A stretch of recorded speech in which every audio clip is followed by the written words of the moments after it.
कोल्हापूरमध्ये जवळजवळ 120 जागांवर आणि काँग्रेसच्या चिन्हावर व शिवशाहू आघाडी ही काँग्रेसचीच आघाडी या पद्धतीने उमेदवार उभे केले होते आणि जवळजवळ 70 उमेदवार आमचे निवडून आलेले आहेत.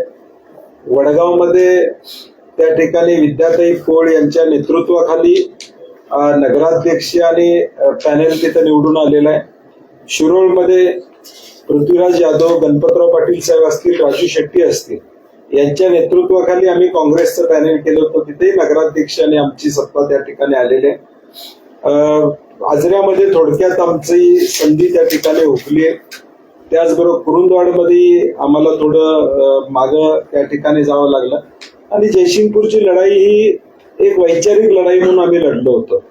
निवडून येणार का किंवा या निवडणुकीत जयसिंगपूरमध्ये यश मिळेल का अशी आमची अपेक्षा नव्हती, पण गट म्हणून ती निवडणूक लढावी अशी कार्यकर्त्यांची इच्छा होती आणि आम्हाला तिथं 5 नगरसेवक काँग्रेसचे त्या ठिकाणी निवडून आले. एकूण कोल्हापूर जिल्ह्याची आकडेवारी आपण बघितली तर आपल्याला लक्षात येईल की साधारणपणे जयसिंगपूरला आमचे 5 आलेत, आम्ही 13 उभे केले होते.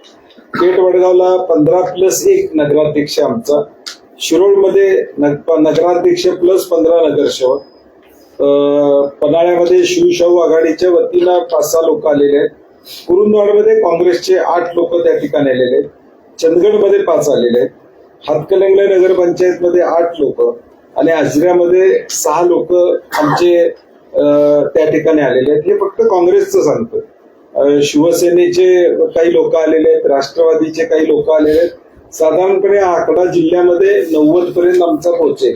250 मध्ये 90 नगरसेवक हे महाविकास आघाडी म्हणून यामध्ये आलेले आहेत. मला वाटतंय पलीकडची ताकद बघता आणि एकाएकी आम्ही लढाई दिली होती त्यामध्ये यश आमचं निश्चितपणे चांगलं आहे असं माझं मत आहे. हे आहे गोकुळचं श्रीखंड, अगदी जिभेवर रेंगाळणार. जिभेवरच नाही तर मनावरही रेंगाळणार. गोकुळ श्रीखंड, मनावर रेंगाळणार.